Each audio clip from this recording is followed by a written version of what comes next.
Queridos, a paz do Senhor Jesus.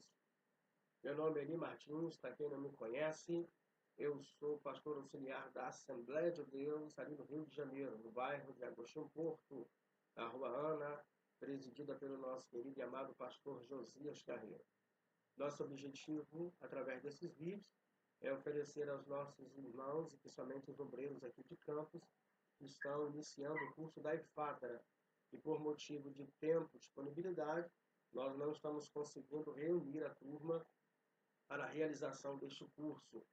Então, a partir desse momento, nós vamos gravar algumas aulas, onde você terá a disponibilidade de assistir essas aulas no YouTube, no seu celular ou no seu notebook.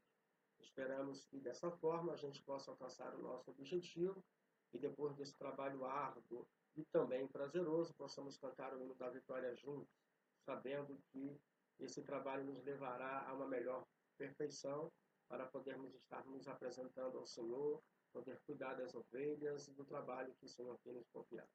Um grande abraço a todos e vamos começar a nossa aula. Deus abençoe. Muito bem, queridos, a paz do Senhor, estamos de volta e nesse momento nós queremos falar um pouco sobre o que é o curso da EFADRA.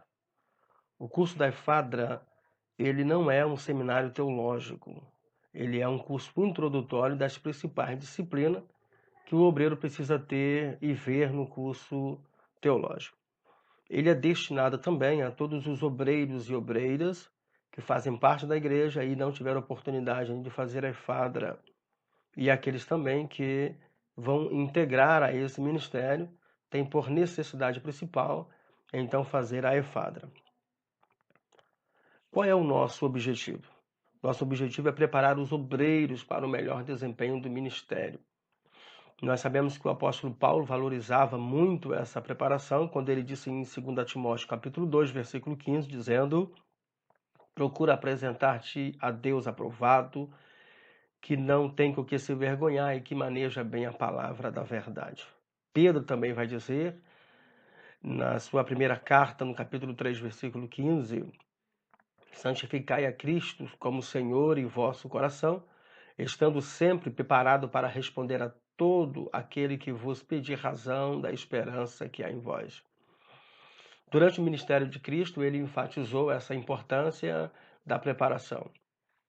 Ele mesmo, durante a sua administração, disse na sua parábola da necessidade daquele que haveria de construir uma casa, teria que medir a estrutura, teria que medir todo o material para que ele não pudesse começar algo e não acabar. Isso fala do preparo e do planejamento que nós precisamos ter na vida ministerial. Cristo também escolheu para si 12 discípulos, fazendo então um colégio apostólico. Ele tinha muitos discípulos. Quando ele ascendeu ao céu, nessa ocasião, mais de 500 discípulos se apresentaram, mas havia 12 de especial, a qual ele fortaleceu esse grupo, a qual hoje nós chamamos de colégio apostólico. Com eles, ele andou, ele dormiu, descansou, ele subiu ao monte para orar, orava no Getsêmani. Durante 3 anos e meio, os discípulos tiveram um seminário intensivo com o mestre. Cristo então deixou para nós a importância de o obreiro estar preparado para a realização da obra do Senhor. Imagine você, se você fosse fazer uma cirurgia e quando de repente alguém lhe avisa que o cirurgião não poderá estar presente, mas a pessoa, na intenção de lhe ajudar, indica então um clínico geral para que você não perca a viagem. O que você faria? Você deixaria de fato essa pessoa fazer essa cirurgia em você? Eu acredito que não. No entanto, queridos, está aí a verdadeira necessidade de nós estarmos preparados, munidos para o reino de Deus. Diante do momento que nós estamos vivendo, percebemos que inúmeras pessoas não têm a mínima condição para poder subir ao altar, ministrar a palavra. Vivemos hoje num momento de avanço tecnológico, num avanço intelectual, aonde aqueles que nos ouvem estão a todo momento sendo bombardeados por informações. O obreiro, dessa mesma maneira, não pode ficar para trás, ele precisa se atualizar, estudar e se preparar para poder estar diante do altar, alimentando aquelas ovelhas pelas quais Cristo pagou um alto preço. E aí eu pergunto, que tipo de preparo mínimo você acha que o obreiro precisa ter para ele exercer o ministério, estar à frente da igreja, ele poder pegar no microfone e influenciar vidas? Porque, afinal de contas, aqueles que nos ouvem a partir daquele momento terão sua vida mudada, transformada e agirão de acordo com aquilo que a gente ministra na casa do Senhor, no seu altar. Durante este curso, nós vamos estudar cerca de 14 matérias, na verdade 15 matérias. A primeira é o que é ser obreiro. Neste nós vamos falar principalmente sobre o relacionamento que o obreiro precisa ter. O relacionamento com ele mesmo, com a família, com os demais departamentos da igreja. No segundo momento, nós vamos falar sobre os oficiais da igreja, quais são pastor, presbítero, evangelista, missionário, círculo de oração, quem são esses oficiais, aonde eles atuam e quais as exigências mínimas para que ele possa agir nesse ministério. No terceiro momento, nós vamos falar sobre a liderança, que é algo fundamental para os nossos dias. A ética ministerial vem em quarto momento, quando nós percebemos que em meio a essa avalanche de ideologia que o diabo tem tentado implantar nesses últimos dias, o obreiro precisa conhecer um pouco sobre ética, sobre moral, sobre aquilo que é certo, o que é errado, como agir e quando agir em determinadas situações. A hermenêutica vai ser estudada no 5º capítulo.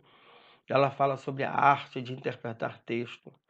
Hoje existem muitas pessoas que dão para si mesmo a interpretação da Bíblia. Vivemos um verdadeiro achismo, cada um interpreta a Bíblia da sua maneira. Mas a hermenêutica deixa claro que existem regras para ser interpretado. E quando a gente segue essa regra, a gente de fato encontra a verdadeira interpretação da Bíblia e erramos menos no altar. Uma vez que a gente toma conhecimento da interpretação através da hermenêutica, a homilética vai, logo em seguida, no 6º capítulo, nos ensinar como nos comportar no altar. Como, de fato, ministrar, expor aquilo que a gente aprendeu através da interpretação da hermenêutica. No capítulo 7, nós vamos falar sobre a liturgia da irmã Ana. Existem várias maneiras de dirigir um culto, mas a cada culto existe uma maneira diferente que tem que ser ministrada. Então, no capítulo 7, a gente vai abordar um pouco sobre isso. Já no capítulo 8, as regras parlamentares serão também ministradas. A forma que nós precisamos realizar reuniões e nos comportar será tratada nas regras parlamentares. As mulheres, claro, não ficam de fora. No capítulo 9, nós vamos falar sobre as mulheres e as leis. Capítulo 10, sobre a doutrina do pecado. O que de fato poderia nos colocar do lado de fora do céu. A doutrina do pecado é uma doutrina que, indispensavelmente, nós precisamos nos ater a ela para poder guiar a igreja do Senhor. No capítulo 11, as seitas e heresias serão abordadas. Estamos, de fato, vivendo momentos em que a igreja precisa se preparar para isso. No capítulo 12, a educação cristã vem nos ajudar a complementar a nossa forma de nos dirigir à igreja e preparar todo esse sistema educacional que a igreja necessita. No capítulo 13, teremos algumas orientações sobre relatórios. Toda a igreja bem organizada precisa se preparar para isso. A secretaria também será tratada e a tesouraria da mesma forma. Então, esses são os assuntos que compõem o nosso curso da EFADRA. Agora, é importante lembrar que a EFADRA não é um seminário teológico, como eu já havia dito. Ele não substitui um curso teológico. Aqui nós estamos vendo que o curso teológico ele se divide pelo menos em 3 blocos: o básico, o médio e o avançado. O básico, as matérias vai depender de cada seminário, mas gera em torno de 42 matérias aproximadamente. Nós temos o básico, nós temos o médio, o avançado, aquilo que nós chamamos também de bacharel em teologia.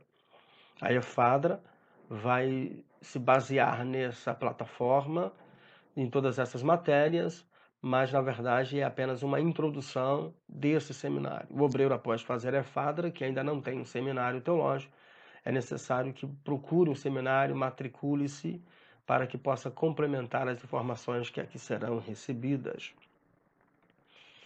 Muito bem. É importante falar sobre o conteúdo que aborda essa apostila. Esta apostila é um resultado de pesquisa, de material que foi analisado, livros que foram lidos. Nós procuramos colocar o que tinha de melhor no momento para elaborar essa apostila. Nosso pastor presidente, pastor Josias Carreiro, me deu a oportunidade de poder fazer algumas correções e a diagramação, a última diagramação que foi feita. Nesse momento, nós então resolvemos procurar o que havia de melhor e procurar de uma forma mais simples e didática para que não houvesse dúvida àqueles que ainda não se ingressar no curso da EFADRA. No entanto, vocês se depararão com muitas informações aqui que provavelmente já ouviram ou vão ver no seminário. Não há nenhuma intenção nossa de trazer coisa nova, pois só é novo para aquele que não conhece. Para aquele que não conhece nada, para ele tudo vai ser novo. Então, esse curso vai trazer uma abordagem geral, é um apanhado de muitas informações pelas quais nós tivemos cuidado para poder trazer os irmãos. Agora nós temos a apresentação do nosso pastor presidente, pastor Josias Carreiro. Ele vai nos deixar uma palavra, eu quero ler com vocês. Ele diz o seguinte: é com muita alegria e satisfação que apresentamos o manual da EFADRA, com o intuito de formar obreiros que não têm do que se envergonhar e que maneja bem a palavra da verdade. Somos uma igreja organizada e estamos a cada dia buscando o aperfeiçoamento na obra do Senhor e na administração eclesiástica. Para tal, este curso foi criado visando o aperfeiçoamento dos santos. O apóstolo Paulo escreveu que tudo na casa do Senhor precisa ter ordem e decência. Ele espera que, através desse curso, nós estejamos juntos, formando homens e mulheres de Deus que irão dar o máximo de si, a fim de que a obra do Senhor não venha a sofrer. Ele também lembra que aquele a quem muito for dado, muito será cobrado. E após esse curso, ele espera que todos nós estejamos aptos a prestar ótimo serviço e relatórios. Para isso, nós precisamos ir à luta e continuar realizando a obra do Senhor. Esta é a palavra do nosso pastor presidente, pastor Josias Carreiro. No momento, nós ficamos por aqui e nós vamos aguardar você na próxima aula, quando nós então estaremos abordando o capítulo 1, o que é ser obreiro.